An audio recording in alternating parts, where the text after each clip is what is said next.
Hello दोस्तों, आज हम लोग पढ़ेंगे ज्योग्राफी की क्लास 7th की एनसीईआरटी का चैप्टर नंबर 5 जिसका नाम है जल। इससे पहले हम लोगों ने वायु के बारे में पढ़ा था चैप्टर नंबर 4 में, और वायु की गतिविधियों को समझा था, वायु के प्रकारों को समझा था, सारी चीजें हम लोगों ने समझ ली थी। तो जिसने भी वो वीडियो ना देखा हो इससे पहले के चैप्टर का, तो वो जरूर देख लें।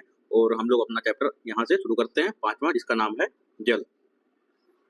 जल के बारे में सोचने पर आपके मस्तिष्क में क्या चित्र बनते हैं? आप नदी, जलप्रपात, वर्षा की रिमझिम, अपने नल के जल के बारे में सोचने लगते हैं। बच्चे वर्षा से भरे गड्ढे में कागज की नाव तैराकर बहुत खुश होते हैं। दोपहर तक गड्ढे में जमा जल गायब हो जाता है। वह जल कहाँ चला जाता है? सूर्य के ताप के कारण जल वाष्पित हो जाता है।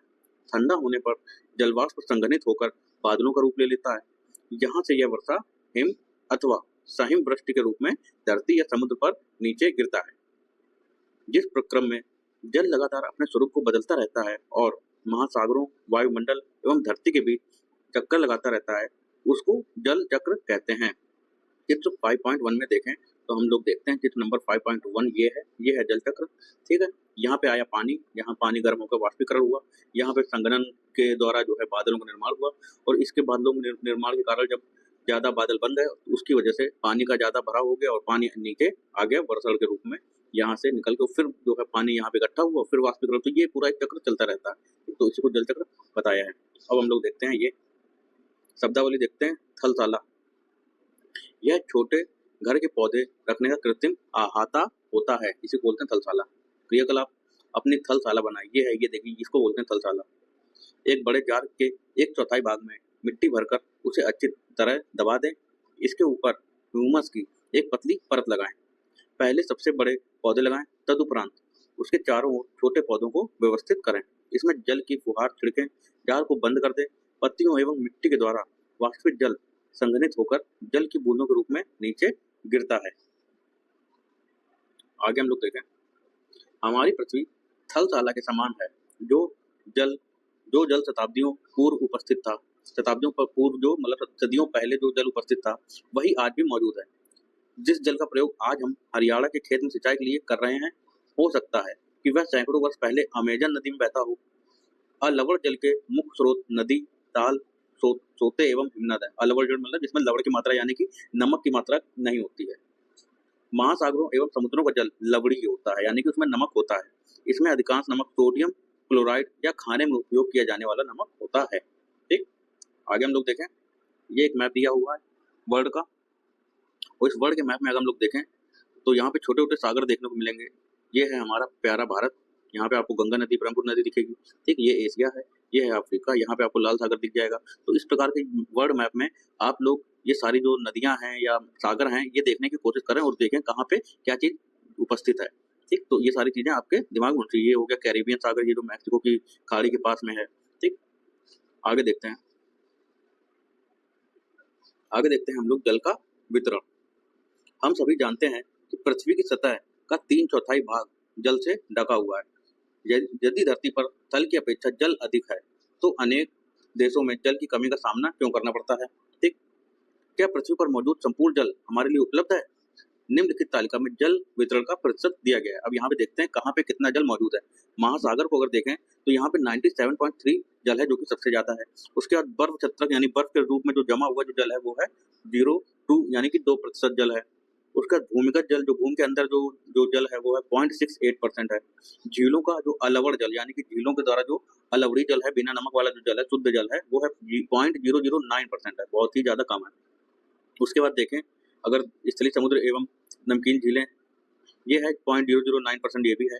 उसके बाद वायुमंडल देखते हैं तो वायुमंडल में जो जल है ये है 0.0019%, और नदियों का जो जल है ये तो बहुत ही कम है, 0.0001%। तो इसको मिला के ये हो जाता है पूरा 100%। तो इस प्रकार से जल का वितरण हम लोग देख सकते हैं। ठीक, और महासागरों जो कि सबसे ज्यादा जल है वो यूज करने लायक ही नहीं है क्योंकि वो लवड़ी जल है। ठीक, अब हम लोग देखते हैं ये, क्या आप जानते हैं लवणता 1000 ग्राम जल में मौजूद नमक की मात्रा होती है। महासागर की औसत लवणता 35 भाग प्रति 1000 ग्राम है, यानी कि 35 प्रति 1000। इसको इस तरीके से निकालते हैं। ठीक, उसके बाद देखें, क्या आप जानते हैं इजराइल के मृत सागर में, यानी अब आपको इजराइल देखना है और मृत सागर वहां पे कहाँ है ये आपको मैप में देखना है। मृत सागर में 340 ग्राम प्रति लीटर लवणता होती है। तैराक इसमें प्लव कर सकते हैं, यानी कि तैर सकते हैं, इसमें डूबेंगे नहीं, क्योंकि लवणता के कारण जो जो जल है वो पूरा सघन हो जाता है, क्योंकि नमक की अधिकता इसे सघन बना देती है। ठीक, आगे देखें। साधारण साधारण क्रियाकलाप द्वारा जल के वितरण को प्रदर्शित किया जा सकता है। क्रियाकलाप बॉक्स देखें। अब ये देखते हैं हम लोग। 2 लीटर जल लें। मान लीजिए पृथ्वी की सतह पर जल की संपूर्ण मात्रा है। बर्तन से 12 चम्मच जल माप कर दूसरे कटोरे में रखें। बर्तन से जल निकालने के बाद शेष जल लवणी जल को दर्शाता है, जो महासागर एवं समुद्र में पाया जाता है। यह जल उपभोग के लिए उपयुक्त नहीं है, यानी कि यह उपयोग करने के लिए उपयुक्त नहीं। यह लवणी जल नमक युक्त जो होता है। कटोरे में निकाल कर रखा गया 12 चम्मच जल पृथ्वी पर मौजूद संपूर्ण अलवण जल की मात्रा को दर्शाता है। चित्र में इस जल के वितरण को दर्शाया गया है। आप स्वयं देखें कि आप जल की कितनी मात्रा का उपभोग कर सकते हैं। ठीक, ये देखिए, यहाँ से आप लोग समझ सकते हैं कि यहाँ 2 चम्मच भौम जल है, ये है अलवण जल की झीलें, और सबसे जो कम है वो है नदियाँ। ठीक, आगे देखें। जीवन के लिए जल अत्यधिक आवश्यक है। प्यासे होने पर केवल जल ही हमारी प्यास बुझा सकता है। ऐसे में आपको क्या ऐसा नहीं लगता कि लापरवाही से जल का उपयोग करने पर हम बहुमूल्य संसाधन को बर्बाद करते हैं? तो बिल्कुल सही बात है। जो जल है हमारा, उसको बर्बाद नहीं करना चाहिए। जितना ही हो सके उतना कम से कम जल में अपना काम चलाना चाहिए। आगे देखें। जिस प्रकार की न्यूज कटिंग है, the water you drink every drop count. ठीक है, तो ये जल की कमी को दर्शाने वाली ये जो है उसके अखबारों की कटिंग है। जल हमारे लिए क्यों महत्वपूर्ण है, इस पे और जल संरक्षण की कुछ विधियां सुझाइए अपने घर में और स्कूल में। ठीक, तो ये बच्चों के लिए। आगे हम लोग देखते हैं महासागरीय परिसंचरण। समुद्र तट पर नंगे पैर चलने से कुछ जादुई सी अनुभूति होती है। पुलिन पर नम बालू, ठंडी पवन, समुद्री पक्षी, वायु में लवड़ी गंध एवं लहरों का संगीत सब कुछ सम्मोहित करने वाला प्रतीत होता है। ताल एवं झील के शांत जल के विपरीत महासागरीय जल हमेशा गतिमान रहता है। यह कभी शांत नहीं रहता है। महासागरों की गतियों को इस प्रकार वर्गीकृत कर सकते हैं जैसे तरंगे, ज्वार भाटा एवं धाराएं। ठीक, अब ये देखते हैं। 22 मार्च विश्व जल दिवस के रूप में मनाया जाता है, जब जल संरक्षण की विभिन्न विधियों को प्रबलित किया जाता है। ठीक, तो ये फैक्ट भी आपको याद रखना है। 22 मार्च को विश्व जल दिवस मनाया जाता है। ये है प्रशांत महासागर, देख सकते हैं। आगे देखें। तरंगों के बारे में देखते हैं। तरंगे। समुद्र तट पर गेंद से खेलते समय जब गेंद जल में गिर जाती है तो क्या होता है? यह दृश्य बहुत ही मनोरंजक होता है कि कैसे तरंगों के साथ गेंद तट पर वापस लौट आती है। जब महासागरीय सतह पर जल लगातार उठता और गिरता रहता है तो इन्हें तरंगे कहते हैं। ठीक, तो तरंगे आप समझ गए होंगे। आगे ये देखते हैं। जब समुद्री सतह पर पवन बहती है तब तरंगे उत्पन्न होती हैं। जितनी ही तेज पवन बहती है तरंगे भी उतनी ही बड़ी होती जाती हैं। ठीक, आगे देखें। तूफान में तेज वायु चलने पर विशाल तरंगे उत्पन्न होती हैं। इनके कारण अत्यधिक विनाश हो सकता है। भूकंप, ज्वालामुखी उद्गार या जल के नीचे भूस्खलन के कारण महासागरीय जल अत्यधिक विस्थापित होता है, यानी कि जो है बढ़ जाता है, इधर उधर खिसक जाता है। इसके परिणामस्वरूप 15 मीटर तक की ऊंचाई वाली विशाल ज्वारीय तरंगे उठ सकती हैं, जिसे सुनामी कहते हैं। ठीक, तो ये आपको ध्यान रखना। 15 मीटर से ऊपर के जो ज्वारीय तरंगे उठती हैं उसको सुनामी बोल देते हैं। अब तक का सबसे विशाल सुनामी 150 मीटर मापा गया था। ये तरंगे 700 किलोमीटर प्रति घंटे से अधिक की गति से चलती हैं। 2004 के सुनामी से भारत के तटीय क्षेत्रों में अत्यधिक विनाश हुआ था। सुनामी के बाद अंडमान और निकोबार द्वीप समूह में इंदिरा पॉइंट डूब गया था। ठीक, तो ये भी आपको ध्यान रखना है। अब देखते हैं क्या आप जानते हैं। सुनामी जापानी भाषा का एक शब्द है जिसका अर्थ है पोताश्रय तरंगे। हिंदी में इसका मतलब है पोताश्रय तरंगे, क्योंकि सुनामी आने पर पोताश्रय नष्ट हो जाते हैं। जो कि तटीय क्षेत्र होते हैं जहाँ पे जहाज, नाव वगैरह खड़े किए जाते हैं, तो वो सब नष्ट हो जाते हैं, इसलिए इसका नाम है पोताश्रय तरंगे। सुनामी, पृथ्वी का तांडव, इसके बारे में देखते हैं। 26 दिसंबर 2004 को हिंद महासागर में, आपको हिंद महासागर की लोकेशन देखनी में, सुनामी तरंगों अथवा पोताश्रय तरंगों के कारण अत्यधिक विनाश हुआ। ये तरंगे उस भूकंप का परिणाम थी जिसका अधिकेंद्र सुमात्रा, ठीक, सुमात्रा आपको देखना है, इंडोनेशिया का एक द्वीप है, एक आइलैंड है, वो देखना कहाँ पे, सुमात्रा की पश्चिमी सीमा पर था। इस भूकंप की तीव्रता रिक्टर पैमाने पर 9.0 मापी गई। भारतीय प्लेट बर्मा प्लेट के नीचे धंस गई थी और समुद्र तल के अकस्मात गति उत्पन्न हो गई। इस कारण यह भूकंप आया। महासागरीय तल लगभग 10 मीटर तक विस्थापित हो गया और नीचे की दिशा में झुक गया। इस विस्थापन के कारण निर्मित अंतराल को भरने के लिए विशाल मात्रा में महासागरीय जल उसी ओर बहने लगा। फलस्वरूप दक्षिणी एवं दक्षिण पूर्वी एशिया के समुद्री तटों से जल हटने लगा। ठीक, भारतीय प्लेट के बर्मा की प्लेट के नीचे चले जाने पर जल वापस समुद्र तट की ओर लौटा। यह सुनामी लगभग 800 किलोमीटर प्रति घंटे की गति से आया। जिसकी तुलना व्यावसायिक वायुयानों की गति से की जा सकती है। और इसके परिणामस्वरूप हिंद महासागर के कुछ द्वीप पूर्णतः डूब गए। भारतीय सीमा का दूर दक्षिणी बिंदु इंदिरा पॉइंट जो अंडमान निकोबार द्वीप समूह में स्थित पूरी तरह से डूब गया। जब सुमात्रा में भूकंप के अधिकेंद्र से तरंगे अधिकेंद्र के बारे में हम लोगों ने चैप्टर नंबर 4 पे बात की है, चैप्टर नंबर 4 या 3 पे हम लोगों ने बात की है।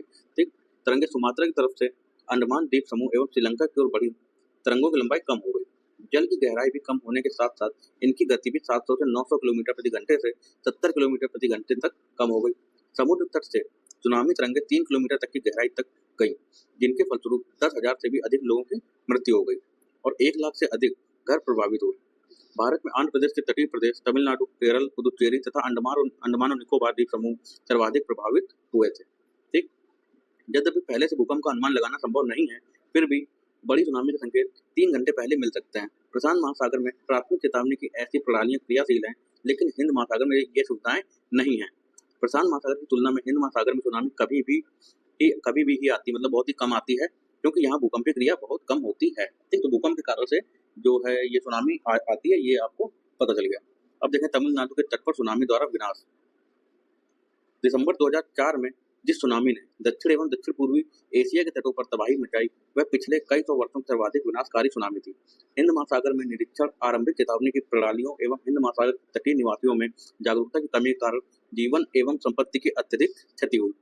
सुनामी आने का प्रथम संकेत यह होता है कि तटीय क्षेत्र से जल में तेजी से कमी आती है और फिर विनाशकारी तरंगें उठने लगती हैं। जब तट पर ऐसा हुआ था तो लोग ऊंचे स्थानों पर न जाकर उस अचंभे को देखने के लिए तट पर एकत्र होने लगे कि इस प्रकार से मतलब ये पानी एकदम से पीछे क्यों हट गया है। ये इसके फलस्वरूप जब सुनामी की विशाल तरंग आई तो बड़ी संख्या में उत्सुक खड़े दर्शकों की मृत्यु भी हो गई। आगे देखते हैं ज्वार भाटा, ये हम लोगों ने पढ़ लिया है पूरा। दिन में 2 बार नियम से महासागरीय जल का उठना एवं गिरना ज्वार भाटा कहलाता है। जब सर्वाधिक ऊंचाई तक उठकर जल तट के बड़े हिस्से को डुबो देता है तब उसे ज्वार कहते हैं। जब जल अपने निम्नतम स्तर तक आ जाता है एवं तट से पीछे चला जाता है तो उसे भाटा कहते हैं। ठीक, आगे हम लोग देखते हैं इसकी क्रियाविधि, ज्वार भाटा किस प्रकार से प्रभावित होता है। सूर्य एवं चंद्रमा के शक्तिशाली गुरुत्वाकर्षण बल के कारण पृथ्वी की सतह पर ज्वार भाटे आते हैं। जब पृथ्वी का जल चंद्रमा के निकट होता है उस समय चंद्रमा के गुरुत्वाकर्षण बल से जल अभिकर्षित होता है, जिसके कारण उच्च ज्वार आते हैं। पूर्णिमा एवं अमावस्या के दिनों में सूर्य, चंद्रमा एवं पृथ्वी तीनों एक सीध में होते हैं और इस समय सबसे ऊंचे ज्वार उठते हैं। ठीक, तो कब ऊंचे ज्वार उठते हैं? पूर्णिमा एवं अमावस्या के समय, जिस समय एक सीध पे होते हैं। इस ज्वार को वृहद ज्वार कहते हैं। लेकिन जब चांद अपने प्रथम एवं अंतिम चतुर्थांश में होता है तो चांद एवं सूर्य का गुरुत्वाकर्षण बल विपरीत दिशाओं से महासागरीय जल पर पड़ता है, परिणामस्वरूप निम्न ज्वार भाटा आता है। ऐसे ज्वार को लघु ज्वार भाटा कहते हैं। उच्च ज्वार नौ संचालन में सहायक होता है। ये जल स्तर को तट की ऊंचाई तक पहुंचाते हैं। ये जहाज को बंदरगाह तक पहुंचाने में सहायक होते हैं। उच्च ज्वार मछली पकड़ने में भी मदद करते हैं। उच्च ज्वार के दौरान अनेक मछलियां तट के निकट आ जाती हैं। इसके फलस्वरूप मछुआरे बिना कठिनाई के मछलियां पकड़ पाते हैं। कुछ स्थानों पर ज्वार भाटे से होने वाले जल के उतार चढ़ाव का उपयोग विद्युत उत्पन्न करने के लिए किया जाता है। ये यहाँ पे चित्र इसका दिया गया है, जो यहाँ पे पूरी बात समझाई गई, इसका पूरा चित्र के द्वारा यहाँ पे समझाया गया है। दोस्तों हम लोग देखते हैं लघु ज्वार भाटा कब आता है? जब चंद्रमा की दिशा ये है और सूर्य की दिशा ये है। इस प्रकार से चंद्रमा गुरुत्वाकर्षण इस तरफ भी लग रहा है समुद्र के जल पे जो महासागर के जल है, और सूर्य का जो गुरुत्वाकर्षण है वो भी लग रहा है। ठीक, तो इस प्रकार से निम्न ज्वार यहाँ पे आता है, यानी लघु ज्वार आता है। अगर देखें जब यहाँ पे सूर्य, चंद्रमा और पृथ्वी एक ही दिशा पे हैं तो फिर यहाँ पे पूरा गुरुत्वाकर्षण इस दिशा में लग रहा है, इस वजह से वृहद ज्वार आता है। और इस वजह से भी वृहद ज्वार आता है जब चंद्रमा और पृथ्वी और सूर्य एक ही दिशा में हो, लेकिन चंद्रमा पृथ्वी बीच में हो तब भी। ठीक, आगे देखते हैं क्रियाकलाप। एक बाल्टी को नल के पानी से 3/4 भरें। बाल्टी के एक ओर निमज्जन छड़ डालकर पानी को गर्म करें, दूसरी ओर फ्रिज से निकली बर्फ डालें। 1 बूंद लाल स्याही डालकर संवहन की प्रक्रिया के द्वारा धारा के मार्ग का निरीक्षण करें। अब ये देखते हैं हम लोग महासागरीय धाराएं। महासागरीय धाराएं निश्चित दिशा में महासागरीय सतह पर नियमित रूप से बहने वाली जल की धाराएं होती हैं। महासागरीय धाराएं गर्म या ठंडी हो सकती हैं। सामान्यतः गर्म महासागरीय धाराएं भूमध्य रेखा के निकट उत्पन्न होती हैं। ठीक, भूमध्य रेखा के निकट गर्म महासागरीय धाराएं उत्पन्न होती हैं। ठीक, क्योंकि वहां पे सीधा सूर्य का प्रकाश पड़ता है एवं ध्रुवों की ओर प्रवाहित होती हैं। ठंडी धाराएं ध्रुवों या उच्च अक्षांशों से उष्णकटिबंधीय या निम्न अक्षांशों की ओर प्रवाहित होती हैं। लेब्राडोर महासागरीय धाराएं, ये आपको देखना है लेब्राडोर की धारा कहाँ पे है। धाराएं शीत जल धाराएं होती हैं, जबकि गल्फ स्ट्रीम गर्म जल धाराएं होती हैं। महासागरीय धाराएं किसी क्षेत्र के तापमान को प्रभावित करती हैं। गर्म धाराओं से स्थलीय सतह का तापमान गर्म हो जाता है। जिस स्थान पर गर्म एवं शीत जल धाराएं मिलती हैं वह स्थान विश्व भर में सर्वोत्तम मत्स्य क्षेत्र यानी मछलियों का क्षेत्र माना जाता है, जहाँ पे शीत जल धाराएं और गर्म जल धाराएं दोनों मिलती हैं। ठीक, जापान के आसपास एवं उत्तर अमेरिका के पूर्वी तट इसके कुछ उदाहरण हैं।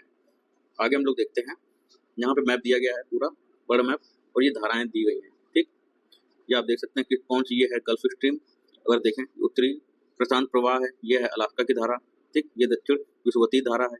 ठीक, और आगे देखें तो ये हम्बोल्डट यानी पेरू की धारा, ब्राजीलियन धारा।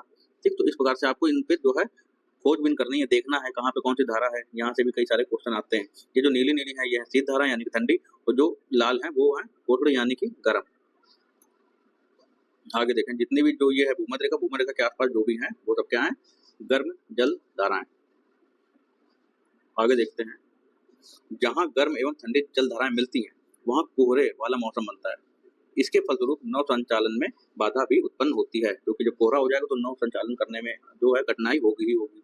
ठीक, तो ये भी चैप्टर हम लोगों ने अपना 5वां चैप्टर जिसका नाम है जल, उसको कंप्लीट कर लिया है। आगे ये अभ्यास प्रश्न है जिसको आप घर में प्रैक्टिस कर सकते हैं, अपने खुद के द्वारा इसके आंसर लिख सकते हैं। ये सारे हैं जो इसका स्क्रीनशॉट लेके इनको आप कंप्लीट कर सकते हैं। ठीक है, तो ये सारी चीजें हैं जो हम लोगों ने अपना चैप्टर कंप्लीट कर लिया है। अगला चैप्टर होगा हम लोगों का 6वां चैप्टर, जो कि अगले वीडियो में पढ़ेंगे। तब तक के लिए धन्यवाद।